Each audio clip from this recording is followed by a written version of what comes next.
Welcome to the State of Ohio portion of the Supervisory Appraiser and Trainee Appraiser course. This one-hour video is provided by the Ohio Department of Commerce, Division of Real Estate and Professional Licensing. This video, which is specific to the jurisdiction of Ohio, is required for successful completion of the Supervisory Appraiser and Trainee Appraiser course. This material was recorded November 2014 and takes into account the Appraiser Qualifications Board, or AQB, requirements which become effective January 1st, 2015. The Division of Real Estate and Professional Licensing is responsible for the licensing and regulation of Ohio's real estate brokers, real estate salespersons, real estate appraisers, and cemeteries. Within the division are a number of components that make up Ohio's regulatory structure as it relates to the appraiser program. The role of the Ohio Real Estate Appraiser Board is to adopt rules in furtherance of Ohio Revised Code 4763, which is the statute dealing with regulation of real estate appraisers. In the past, the board has promulgated rules related to education, experience, and examination requirements for appraiser licensure and certification, as well as those pertaining to background checks and continuing education requirements. Among its other duties, the board reviews investigative cases in which complaints have been filed against appraisers. These include hearing examiners' reports where charges were issued by the superintendent, decisions of no further action, meaning the superintendent has concluded there was not sufficient evidence of a license law violation, and settlement agreements, known in some jurisdictions as consent agreements.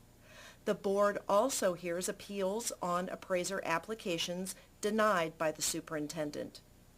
The Ohio Real Estate Appraiser Board consists of 4 industry members and 1 public member. Each member is appointed by the governor to a 3-year term and may serve only 2 consecutive terms. The powers of the superintendent of the Division of Real Estate and Professional Licensing, as it relates to appraisers, are set out in the Ohio Revised Code. The superintendent has the authority to conduct licensee audits and investigate complaints upon the motion of either the board or the superintendent, or upon receipt of a complaint. The superintendent is responsible for processing all appraiser applications and issuing appraiser certificates, licenses, and registrations. As of November 2014, there were a total of 3,367 active Ohio certified and licensed appraisers and trainees. Throughout this presentation, you will hear me use the term appraiser credential interchangeably with the term appraiser license, since the division issues multiple types of appraiser credentials, as I just mentioned. When I use the term trainee in this presentation, I am referring to an Ohio registered appraiser assistant. During this presentation, we will talk about 2 main sections of the Division of Real Estate. First is the licensing section, which, as mentioned earlier, fulfills the superintendent's responsibility to issue appraiser certificates, licenses, and registrations. We will discuss the process for initial appraiser applications in greater detail momentarily. The processing of appraiser renewal applications includes an examination of all paperwork submitted, continuing education verification, and the printing of pocket cards. This review is to ensure compliance with applicable Ohio appraiser laws and rules. These code sections are available in their entirety on our website. The links to each are provided here. Here is a screenshot of what you will see when you click on the link for Ohio Revised Code Section 4763. This is the entire code section for real estate appraisers. The requirements found in ORC 4763 are established by the Ohio General Assembly. Likewise, when you click on the link for the Ohio Administrative Code 130111, this is what should be displayed. This is the entire rules section for real estate appraisers. Requirements found in the rules are established by the Ohio Real Estate Appraiser Board. The application process for an appraiser is quite detailed. To provide clarity, I will spend some time talking about this process.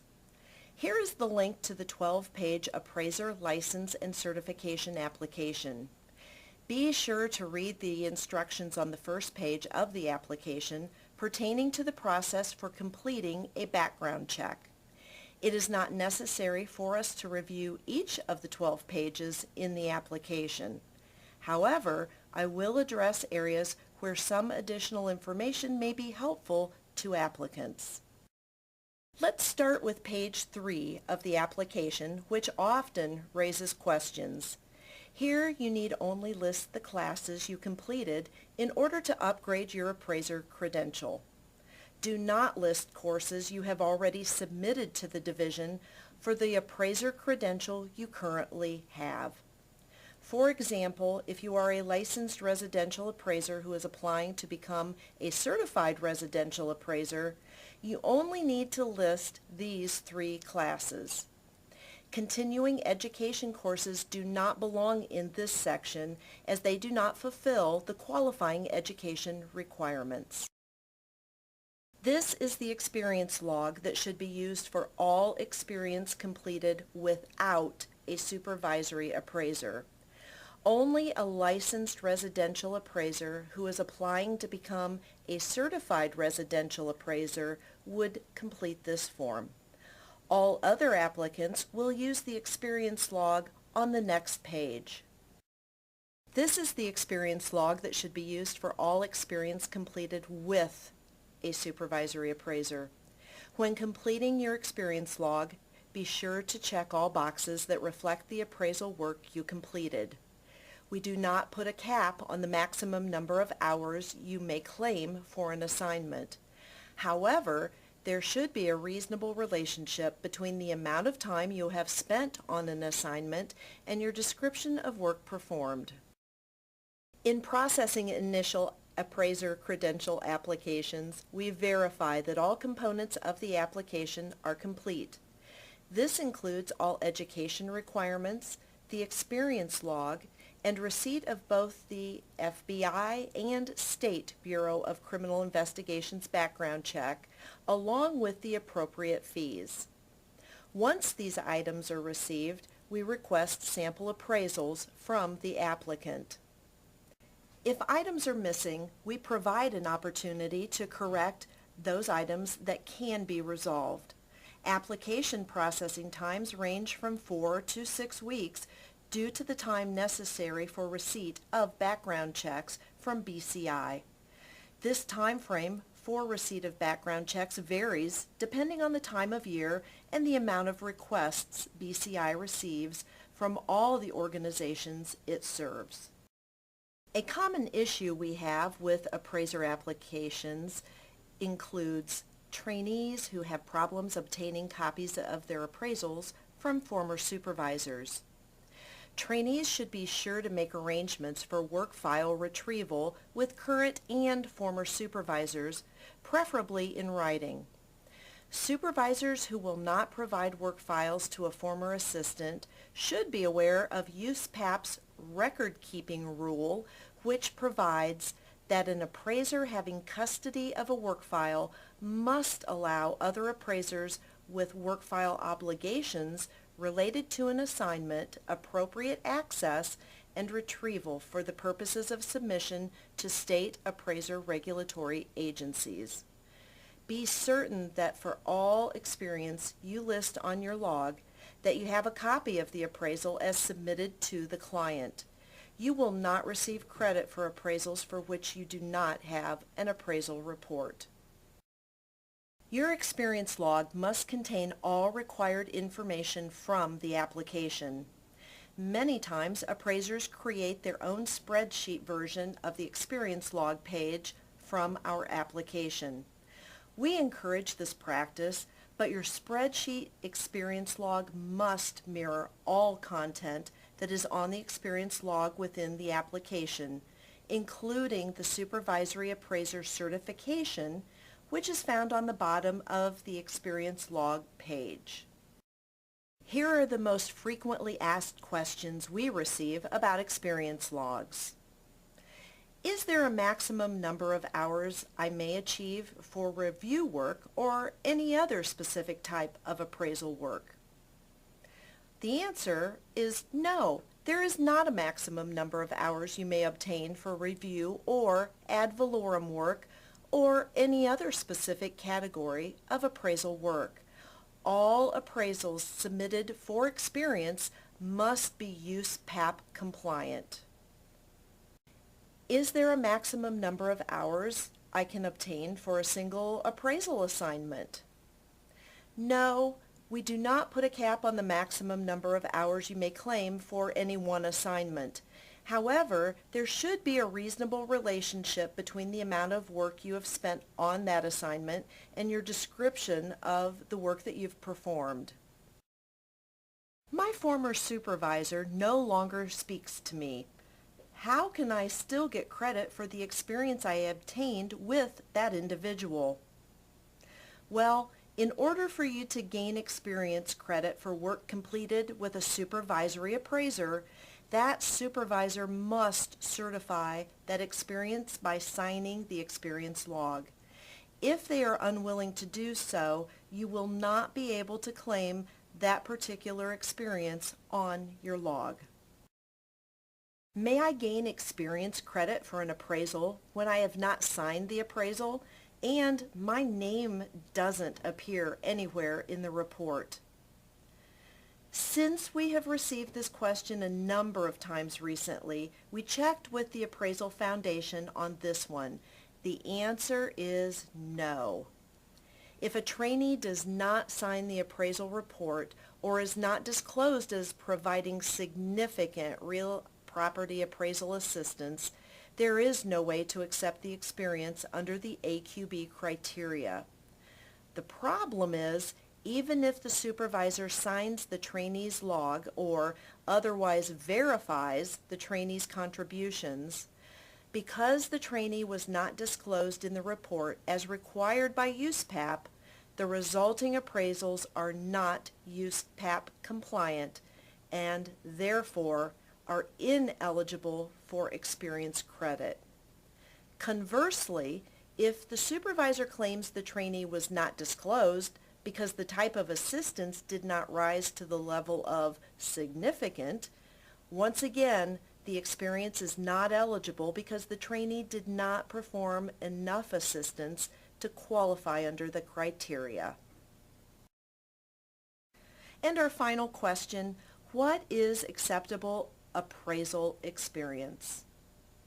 According to Ohio Administrative Code, acceptable appraisal experience must be satisfied by time spent on the appraisal process. The appraisal process consists of analyzing factors that affect value, defining the problem, gathering and analyzing data, applying the appropriate analysis and methodology, arriving at an opinion, and correctly reporting that opinion in compliance with the Uniform Standards of Professional Appraisal Practice. Now we will move on to appraiser renewals. The term for an Ohio appraiser credential is 1 year.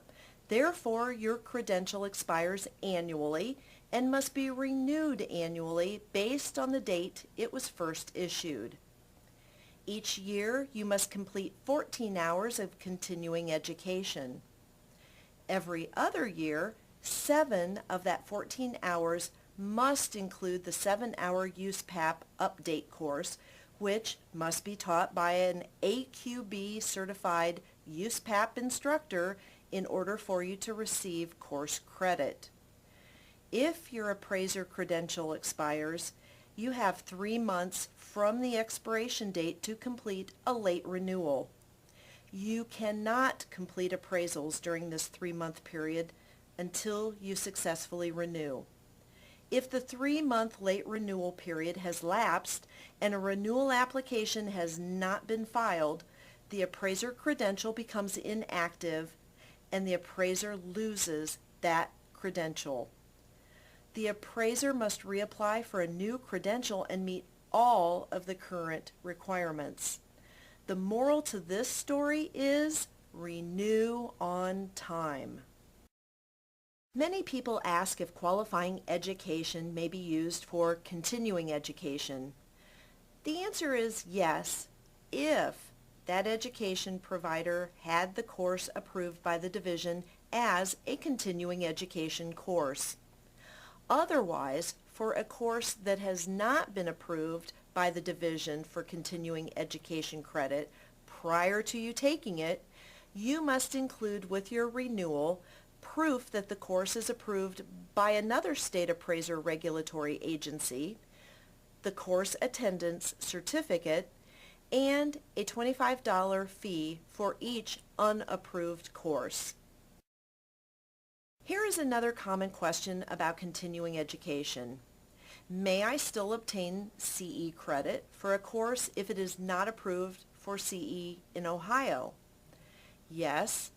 Again, if you provide proof with your renewal that the course has been approved by another state appraiser regulatory agency or the Appraiser Qualifications Board of the Appraisal Foundation for continuing education credit, the course syllabus, and the course attendance certificate.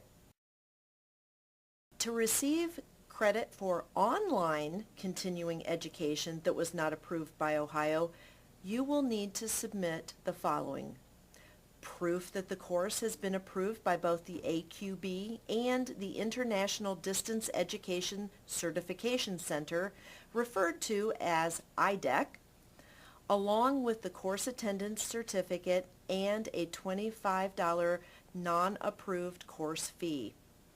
The online course must be submitted for credit within the same reporting period in which the course was taken. For example, if your license expires December 31st, 2014, the course must have been taken between January 1st, 2014 and December 31st, 2014. Now let's talk about the requirements for supervisory appraisers and appraiser trainees. All certified real estate appraisers who plan to supervise appraiser assistants must notify the division before they begin supervising that trainee. This is done by completing the appraiser assistant and supervisor notification form found on our website. This form is required for all certified supervisory appraisers and trainees who have a supervisory-trainee relationship. Trainees who apply to become licensed or certified appraisers will only receive credit for experience obtained by a certified supervisory appraiser who has notified the division prior to establishing that supervisory relationship with the trainee. The form must be on file with the division in order to receive any credit for experience on July 1st, 2013 and after. The appraiser assistant and supervisor notification form was not required prior to July 1st, 2013. Trainees may have more than one supervisory appraiser. In fact, there is no maximum number of supervisors that one trainee may have. However, a certified real estate appraiser may not supervise more than 3 Ohio registered real estate appraiser assistants at any one time. Before becoming a supervisory appraiser in Ohio, the appraiser must be a certified appraiser for at least 3 years, be in good standing for at least 3 years prior to beginning supervision. Good standing means the supervisory appraiser has not been the subject of any disciplinary action that affects that supervisor's legal eligibility to engage in appraiser practice in any jurisdiction within the 3 previous years. An example of this would be a suspension of the appraiser credential for any period of time. If a supervisor is suspended, a trainee may not gain credit for any experience hours obtained under that supervisory appraiser for 3 years from completion of the supervisor's disciplinary suspension.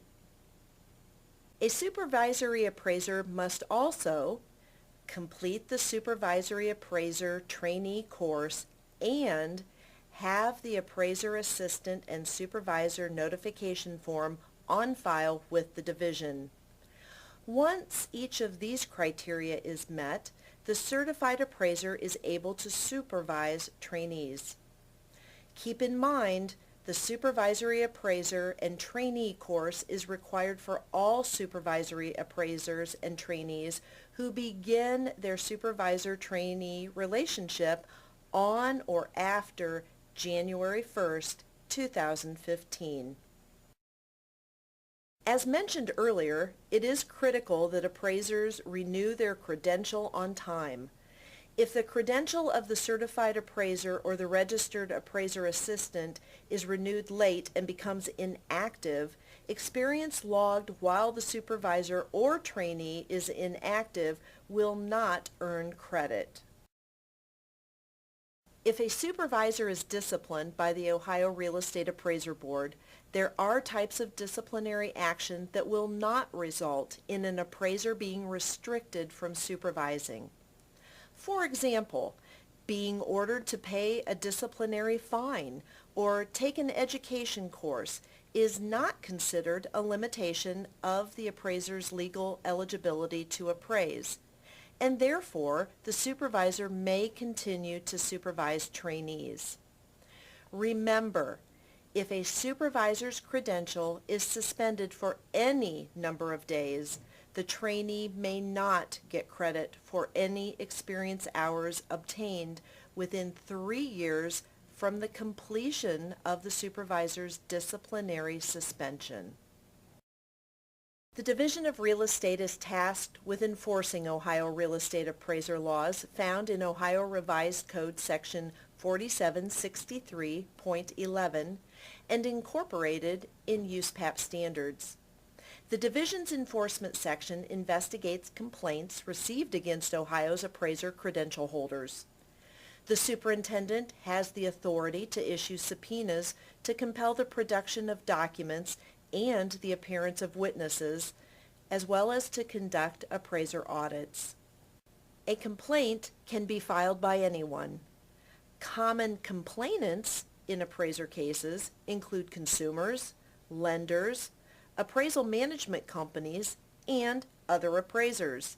As mentioned earlier, complaints may also be initiated on the superintendent's own motion. Common enforcement issues that we see in the course of conducting appraiser investigations are failure to explain how the appraiser reached the conclusions found in their report. For example, the appraiser should provide a summary reconciliation in the approaches to value, such as how the appraiser reached the estimated market rent or the gross rent multiplier. When information appears in an appraisal with no explanation, especially when the information is exceptional, this can raise a red flag. Reporting listing history for the subject without reconciling that listing history with the value. The appraisal should include a summary explanation of your reconciliation. Conflicts with the certification. Appraisers must be careful about affirming through the certification that they did certain things in the report that they, in fact, did not do. One example of this is when an appraiser has not personally inspected a subject property, but certifies in the report that they actually did. Conclusions that are not supported. Here, the same remedy applies. Where applicable, be sure to provide sufficient summary explanation to support how you came to your opinion and conclusions in the appraisal. The supervisor-trainee relationship plays a critical role in preserving the appraisal industry. Therefore, we will explain from an enforcement perspective how to prevent some of the problems we have seen with trainees and their supervisors. Supervisors, get to know your trainees, and vice versa. It is not a bad idea to do research on an individual before you begin working with them. Discuss work file retrieval. If the trainee leaves the supervisor, how will the trainee gain access to the appraisals he or she helped complete? Discuss arrangements for the retrieval of those work files. Be sure that electronic signatures of each credentialed appraiser in your office or firm is kept secure by not sharing passwords. Make password security a priority in your office so that everyone knows what is expected and takes proper measures to safeguard usernames and passwords. Advisory Opinion 31, found in the 2014-15 edition of USPAP, provides guidance on signature-related matters. The division has had 2 recent cases involving electronic signatures. In the first example, a trainee had access to a mentor's electronic signature and was improperly placing it on reports without the mentor's knowledge. The second example involved a mentor who was revoked by the appraiser board. In order to stay in business, the mentor used a subordinate's electronic signature to complete reports. The lesson here is that it can happen to anyone, and these are criminal matters, so do not engage in the unauthorized use of another credential holder's signature. Now I'll take a few minutes to show you around our website. This is the Division of Real Estate and Professional Licensing's webpage. Here you can find resources such as our online services, social media updates, instructions on how to obtain a license, and a host of other information, some of which we will discuss. The first tab in the top banner labeled Real Estate and Professional Licensing will show you information about the division, the superintendent, the cemetery section, the enforcement section, the licensing section, and the division's online e-license center. The next tab will show division-related news, such as the division's current newsletter. Quarterly, we provide updates on the industry and the ongoing business of the division. Other information includes disciplinary actions taken by the board and the Ohio Real Estate Commission. The news section also includes the newsletter index, which categorizes articles from previous newsletters dating back to the year 1985 by subject. The Home tab takes you back to the division's main page, no matter where you are on the website. The Resources tab is where you can find information on division laws and rules, frequently asked questions, forms, and links to other real estate-related sites. The Contact Us tab provides all the avenues to reach the Division of Real Estate, including a feedback forum and our Twitter handle. Back under Resources, you will find links to Chapter 4763 of the Ohio Revised Code and Section 1301(11) of the Ohio Administrative Code for real estate appraisers. Section 1301(11)(3) contains the requirements to become a certified or licensed appraiser. In Section 1301(11)(4), the requirements to become a registered appraiser assistant or trainee are found.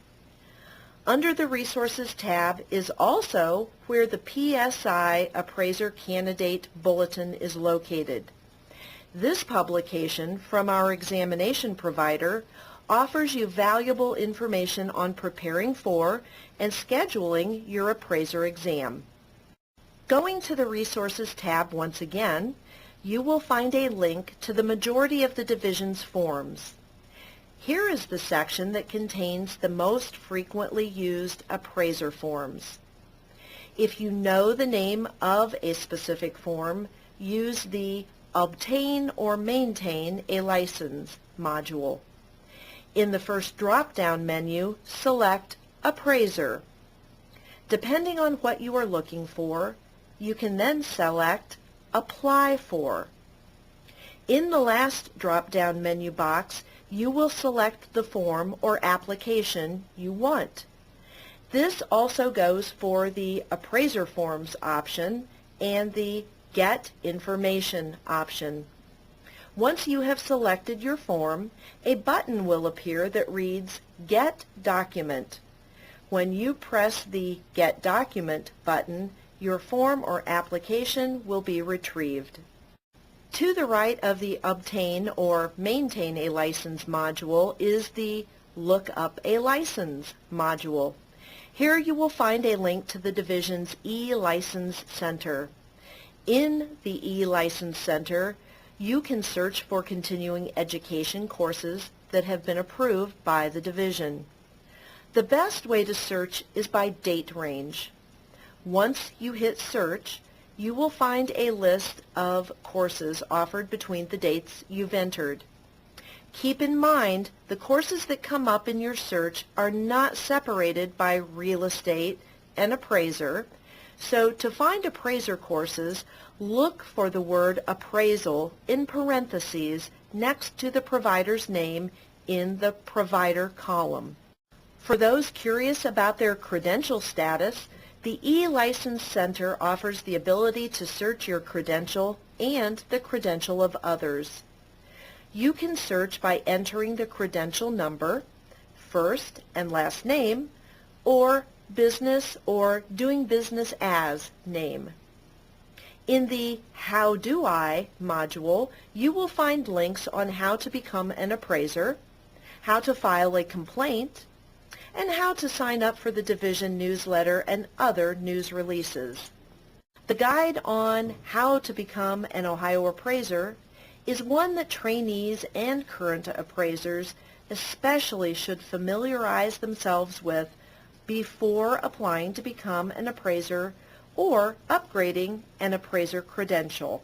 If you have any questions about the website or anything having to do with credentials or the division, you may go under the Contact Us tab and click on our email address, webreel@com.state.ohio.us, or click on the feedback link. You may also reach us by telephone at area code 614-466-4100. Please note that the division telephone system is integrated into our computer system, so should you call at any time and get a busy signal, the automated assistant fails to pick up your call, or you are on hold more than 3 minutes without being offered a dial-out option, please email us or try your call again. Now I'll take... This concludes our presentation. This course is available for continuing education credit, so ask if your provider has submitted the course for CE approval here in Ohio. If not, encourage them to do so. Please feel free to submit any questions regarding this state portion of your course via the WebReel email address we showed you earlier. You may find it under the Contact Us tab on the website. Please use the subject line Supervisory Appraiser Trainee Course in your email. Thank you for your attention, and we wish you well in your appraisal career.